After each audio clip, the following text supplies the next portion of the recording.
Okay, here we go with another Harley Davidson video. I wasn't going to do this, but there's more and more people out there.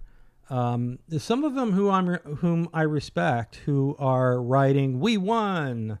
Harley Davidson caved. You know the mantra. It's just not true. I saw another one today from someone I pretty much generally respect, who thinks that Harley Davidson caved and we won. And, I just have a disagreement with that. There's no evidence to back that up, other than Harley Davidson had this memo. Now, I'm not going to go through this memo again, and this is going to be another short video, but I just want to demonstrate to you that it's not the case. Now, why do I say that? Well, I've been seeing so many people just accept this sort of narrative, this sort of blue pill mentality that we have won the case. I went to the website today to see. Is it true? It's been how many days now since the memo? A few days now? Harley Davidson had a lot of time to make sure that they tell us that they have backtracked on DEI and all of these woke left-wing policies on their website. Well, guess what? They haven't done a damn thing. This is right here in their strategy portion of the Harley Davidson website, which you can go to right now and get a sense. There's two things on the website I'm going to look at. Both of them contradict this narrative that we've won. Under United We Ride, there is a series of bullet points you're going to see there. And right here, I'm highlighting right now. When Harley Davidson says they're going to establish a path toward net zero carbon emissions for our products and operations, for Harley Davidson products, for Harley Davidson operations, this means goodbye combustion engine. The combustion engine is gone. Okay? It's still on their website. Now, you might say, oh, but that's not DEI. Correct. But it is ESG.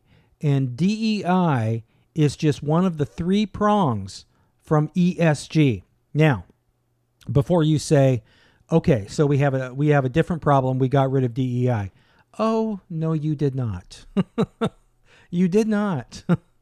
If you look at their sustainability part of their website, it's still there. Let me explain.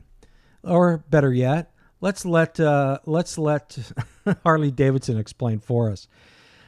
In their inclusive stakeholder approach, and the stakeholders are not only customers, they're investors, they are the dealerships, etc., all the people who are involved in Harley in some way.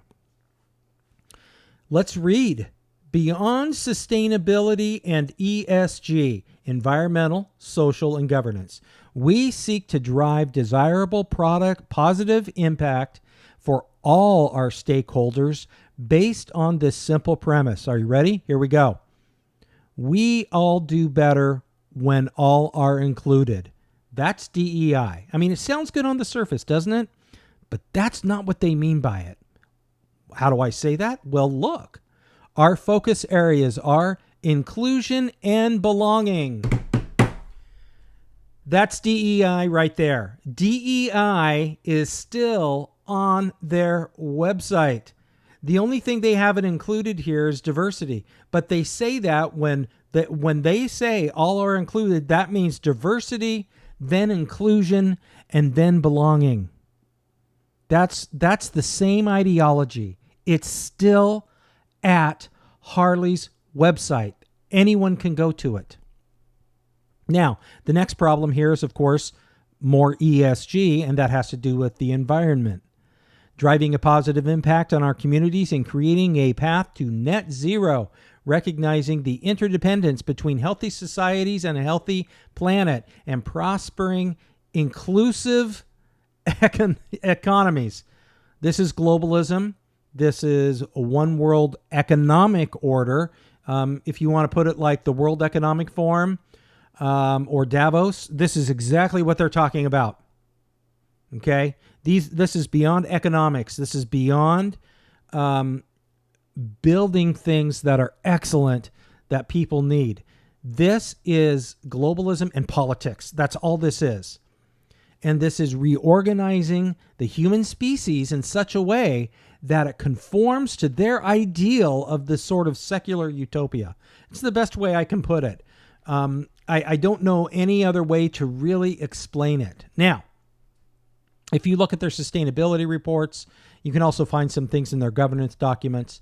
But I want to keep this quick and easy. You'll find here that their report is still online. Jochen report is still online. What's still online? Well, looky right here. DEI is still up there. DEI is still on their website. It's still a goal for the company.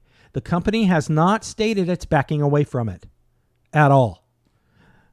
The company also has the Green New Deal. The Green New Deal is still on there. They're going to get rid of their combustion engines.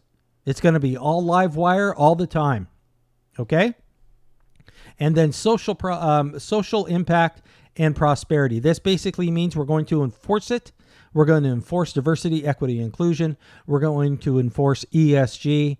And we're going to create a world that is much different from our own because of something called sustainability. This is the same in the first one was the regular report. This is the executive summary, I believe. Yep. And you're going to, if you don't want to read the full report, just find the executive summary. It's on their website. It's not off of there. They're still doing it. They're still, at least on a public level on their website, they're still adhering to ESG and DEI. All right. It is not removed from their website. They're going to save the planet. This is in the executive report. What is that? Climate change. That means, again, they're going to get rid of anything that they believe harms the greening of the world. Green New Deal, globalism. They believe that in order to do that, they have to restructure society. This is not economics. This is politics. And you have to pay attention to the politics of all of this. The memo sort of mealy-mouthed claimed they were backing away, maybe, sort of, but it's still on the website as a goal. It is a corporate goal at Harley Davidson to enforce DEI and to basically be involved politically with left-wing nutty causes. So I just want to point this out too, that it's thoroughly disheartening, I have to say. But part of their DEI, and you can see it right here. This is 2022, of course, and this is the ESG. Oh, look at that ESG data book. And DEI is a part of ESG. I just want you to just take some time here and just look at the numbers of people who they're trying to hire. Which ones are going up and which ones are going down. Okay. I really don't want to bring race into this, but Harley Davidson has and still is committed to it. Their website today confirms it. Now, I don't know what you call this. They call it diversity and inclusion. They call it equity. There is a concerted effort at Harley Davidson to increase certain races of people and decrease others. Now, whatever you call that, I call it racism. To make matters worse, can it get any worse? Yeah, I suppose it can. If we, seriously, we haven't won anything, but since we haven't won anything, we might as well look at what Jochen Zeitz is into. The B Team, for example, he founded that with this nut job called Richard Branson. And I don't know a lot of these people on this list here, but you can imagine what the kind of people they are. Two people I do recognize are Arianna Huffington and Van Jones. Now, Van Jones is an out-and-out communist. He believes that those things that we enjoy today should be taken away from us so that we can live better lives. This is all political. And what does that mean? Taking away red meat. Can't eat meat anymore. It's got to be plant-grown. No combustion engines. No more gasoline. Except for them, of course, both Arianna Huffington and Van Jones when they want to fly their jets somewhere. But you and I, we're going to be banned from doing all of that stuff. No guns, no red meat, all plant-based, no chickens, no eggs. If you look to see what these people are doing and what they're calling sustainable, it is nothing like the life you're leading now. Nothing. So Jochen Zeitz is still on the B team. The B team still has nutty left-wing people on it that want to basically change our life. Now, if that isn't what would you call it? If that isn't a red flag for you, Jochen Zeitz and the B team support this. In a just and equitable way, in line with a 1.5-degree trajectory, whilst ensuring that I got to go back. Sorry. Behind a rapid response to the global stocktake. To reach this positive tipping point, we know we need the following: an orderly phase out of all fossil fuels in a just and equitable way. There it is. In line with a 1.5-degree trajectory, whilst ensuring the tripling of global renewable energy capacity by 2030 from 2022 levels, and the doubling of energy efficiency. The enabling environment to scale up and shift public and private finance, with developing countries taking the lead in action. Okay, you see here, this means removing the free market totally. It's going to be planned economies. And support, putting a price on carbon and tripling investments for renewable energy. The halt and reversal of deforestation and land degradation, as well as biodiversity and other ecosystem loss by 2030, and safeguarding the territories of indigenous peoples. So they're going to change. They're going to change the world, and not for us. And so I just want to give a shout out to somebody here, Kenny Quest. We may have some disagreements on things, but I'll tell you what. With all of the hysteria going on there, and with all the people who are now taking the blue pill and believe that Harley Davidson has caved, one person who hasn't bought it besides me and Unwoke Harley Respecter on Twitter is this guy, Kenny Quest. This is pretty good. Market when the consumer loses trust in a concept, in a product, in a brand. The laws of capitalism take over. People don't buy the product. Investment money dries up, and investors go elsewhere to make their profits. We are already seeing a backlash against electrification of cars and trucks. American consumers have made it clear with automobiles they prefer a hybrid solution over an electrified vehicle. Electrification began as a green initiative. Let's make our planet a healthier place to live. Whether you believe we've damaged our billion-year-old planet in the 200 years since the Industrial Revolution began or not, most people buy into the Green Planet mantra. It's harmless, right? Well, at first it was. About 15 years ago, with the help of world business leaders like current Harley CEO Jochen Zeitz, a group called the B Team, a non-profit concern, began to drive the message of a better way of doing business for the well-being of people and planet. Their influence across the globe led to the development of the ESG score. ESG stands for Environmental, Social, and Governance. The ESG score soon became hip within investment circles. Institutional investors and hedge fund managers began seeking out publicly traded companies who adhere to ESG, raising huge amounts of cash along the way. Harley Davidson promotes itself to investors as ESG friendly and addresses its ESG concerns in an annual report. ESG is pushed and lobbied by investment firms, mainly institutional investment funds, the folks who manage large corporation retirement accounts, and those who manage large hedge funds. In fact, 73% of Harley Davidson stock is owned by institutional investment funds. 4% is owned by members of the board, such as Jochen Zeitz, 14% by the general public, and the rest of it's owned by hedge funds. ESG as a business philosophy has come under fire from many business leaders, Elon Musk being one of them. Elon Musk, I'm increasingly convinced that corporate ESG is the devil incarnate. Harley Davidson has acknowledged the importance of ESG factors and has taken steps to address them. They focus on the concept of sustainable growth, which means considering not just financial profit, but also environmental and social responsibility. Okay, so and you know what? I think there's a small piece here from Jochen. So let me just keep going. I joined Harley Davidson on the board. And many of you may say, what's sustainable about Harley? Well, there really wasn't anything sustainable about Harley at the time. In fact, I was greeted with a lot of skepticism in Milwaukee when I knocked on their door as the sustainable Taliban. Okay, I just want to say something here. Everybody, I know this clip, especially the end of this clip when he calls himself the Taliban, really offended people.